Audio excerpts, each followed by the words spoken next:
1월 9일 오늘의 말씀은 신명기 4장 15절에서 31절입니다.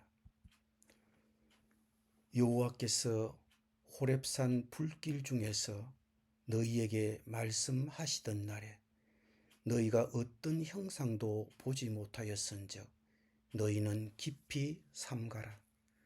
그리하여 스스로 부패하여 자기를 위해 어떤 형상대로든지 우상을 새겨 만들지 말라. 남자의 형상이든지 여자의 형상이든지 땅 위에 있는 어떤 짐승의 형상이든지 하늘을 나는 날개 가진 어떤 새의 형상이든지 땅 위에 기는 어떤 곤충의 형상이든지 땅 아래 물속에 있는 어떤 어족의 형상이든지 만들지 말라. 또 그리하여 네가 하늘을 향하여 눈을 들어 해와 달과 별들, 하늘 위의 모든 천체, 곧 너희의 하나님 여호와께서 천하 만민을 위하여 배정하신 것을 보고 미혹하여 그것에 경배하여 섬기지 말라.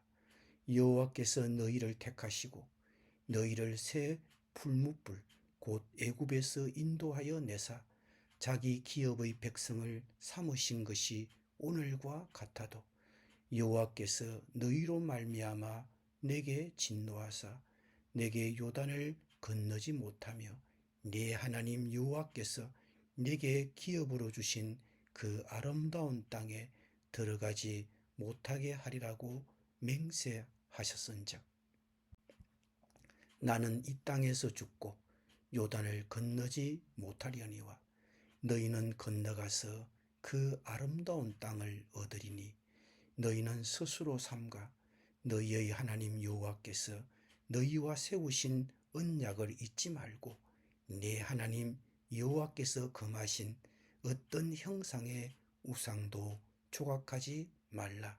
네 하나님 여호와는 소멸하는 불이시요 질투하시는 하나님이시니라.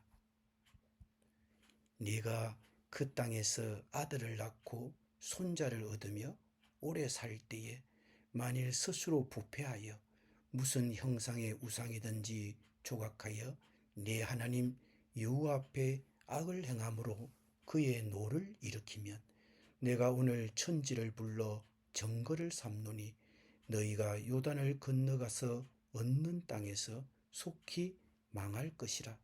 너희가 거기서 너희의 날이 길지 못하고 전멸될 것이니라.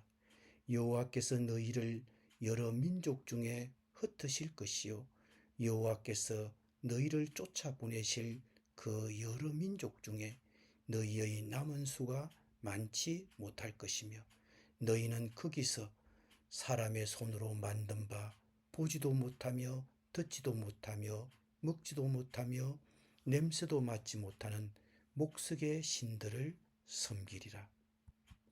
그러나 네가 거기서 네 하나님 여호와를 찾게 되리니 만일 마음을 다하고 뜻을 다하여 그를 찾으면 만나리라.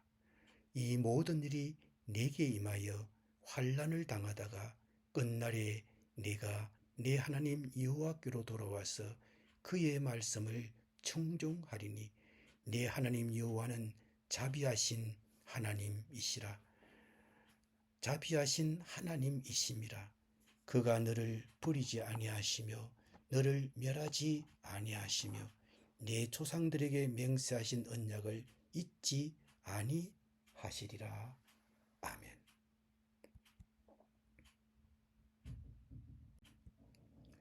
하나님은 백성들에게 십계명을 지키라고 명하셨고 그들이 곧 차지하게 될 땅에서 그것을 행하라고 명령하셨습니다. 사람들은 하나님께서 말씀하시는 것을 들었습니다. 그러나 그들은 하나님의 어떤 형상도 보지는 못했습니다. 결론은 분명합니다. 하나님께서는 그들에게 형상으로 보여주지는 않으셨습니다. 따라서 하나님은 이스라엘 백성들이 자신을 눈에 보이는 어떤 형상이나 자신이 만드신 피조물, 즉 어떤 사람이나 동물, 새, 물고기, 해, 달, 별과 같은 형상으로 숭배하는 것을 금하셨습니다.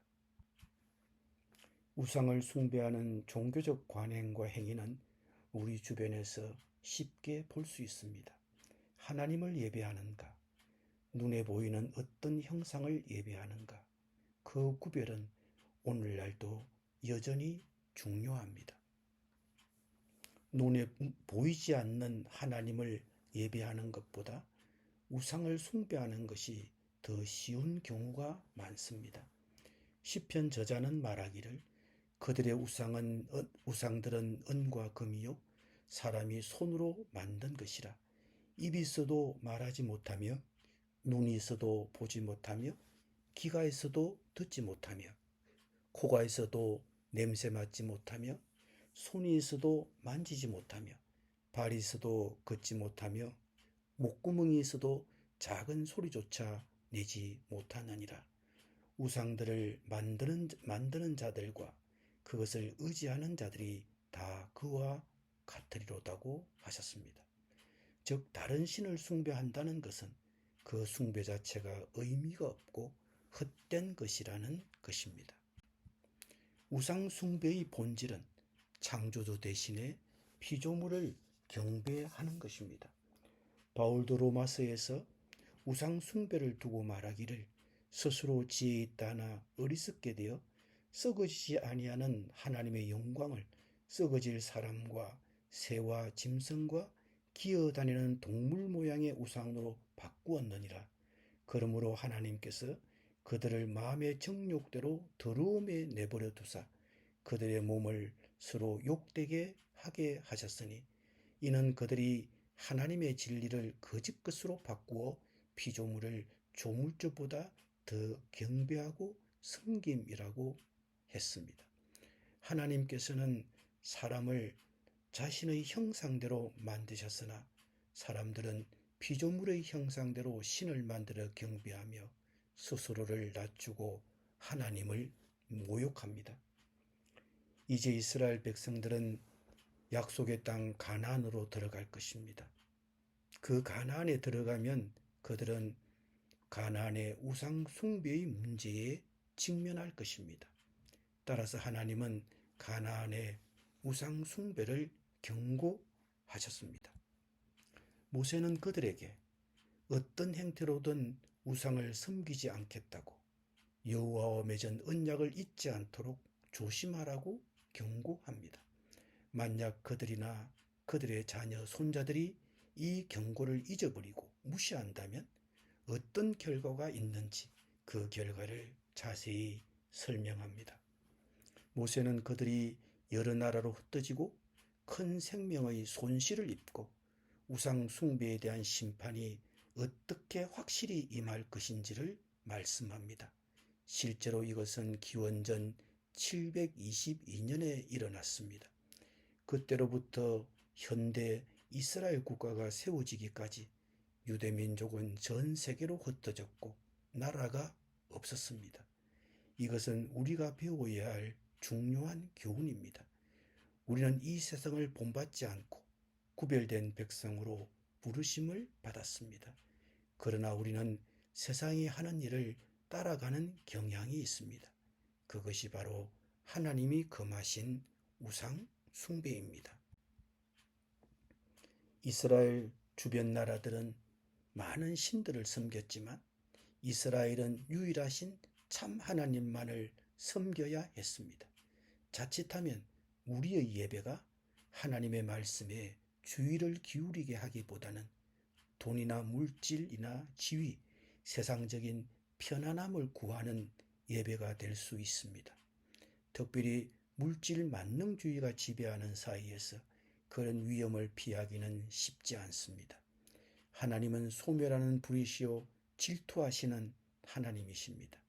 질투란 다른 사람의 배타적인 애정이나 충성심을 요구하는 것입니다. 어떤 질투는 나쁩니다. 관계에 파괴적인 영향을 줄 수 있습니다. 하지만 좋은 질투도 있습니다. 기혼자는 배우자에게 충실하기를 기대해야 합니다. 하나님은 그리스도의 신부인 우리에게 자신에게 충실하도록 자신만을 경배하기를 원하십니다. 하나님은 이스라엘 백성이 마음을 다하고 뜻을 다하여 자신을 찾으면 만나 주시겠다고 약속하셨습니다. 하나님께 나아가는 자들은 반드시 그가 계신 곳과 또한 그가 자기를 찾는 자들에게 상 주시는 이심을 믿어야 할 것입니다. 기도드립니다. 주님, 주님만을 경배하기를 원합니다. 마음속에 있는 탐욕의 우상을 제거하고 주님만을 섬기게 하여 주시옵소서. 예수님의 이름으로 기도드립니다.